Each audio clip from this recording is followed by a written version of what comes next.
धीरे धीरे धीरे आप उसमें ढलते जाते हैं, लेकिन जागते तब हैं जब आपका पतन हो चुका होता है।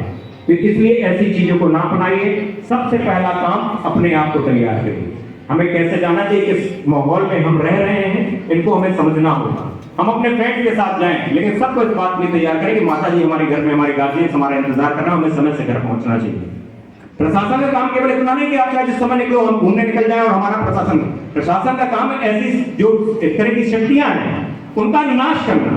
प्रशासन रोकने का काम सिर्फ आपका है, पहली जिम्मेदारी आपकी। परिधान वेस्टर्न, जिसको हम वेस्टर्न कहते हैं, सरकार रिकॉर्ड कर रहे हैं, इधर खड़े हैं। हमारी रानी लक्ष्मीबाई, हमारी राम और सीता, हमारी इन सबसे खूबसूरत कोई हुआ क्या? चाहे संस्कारों की बात हो, चाहे चेहरे मेरे की बात हो, चाहे ड्रेसअप की बात हो। आप सोचिए, जो नारी साड़ी में अच्छी लग सकती है, इस प्रधान में अच्छी नहीं लग सकती।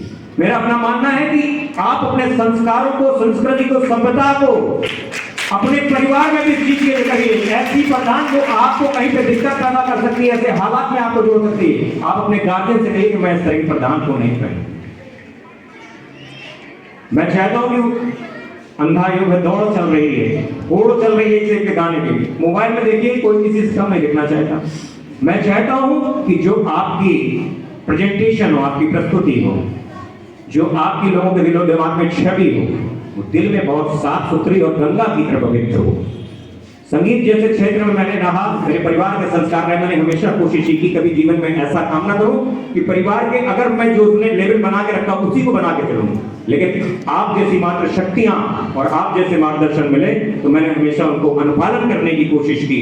और आपने आज इस आयोजन के माध्यम से मंच दिया, तो मैं निश्चित रूप से, विशेष रूप से अपनी संचालिका महोदय अर्चना भारती जी का, जिन्होंने मुख्यमंत्री जी के कार्यक्रम में भी संचालन किया था, कि आपने कुछ पल मुझको अपनी बात कहने को, अपनी पीड़ा कहने का मौका दिया।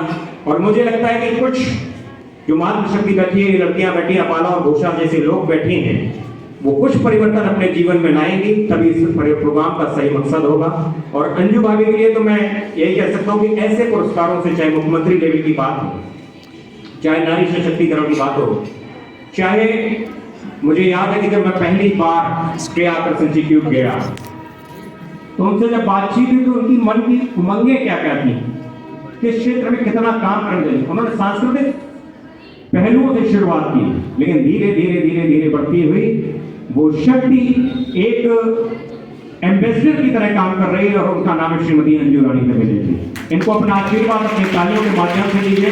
और मेरा सौभाग्य है कि ये मंच मिला। मैं एक बार फिर कहता हूं,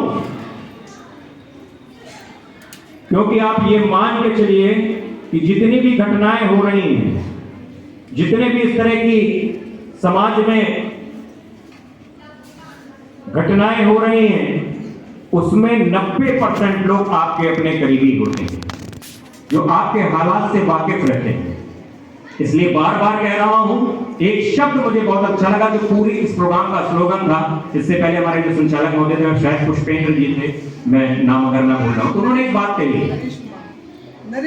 नरेश कुमार जी ने एक बात कही जो सबसे पहली कमी है। आपके ऊपर हमला तब होता है जब आप पहले हमले पे उसका जवाब नहीं देते।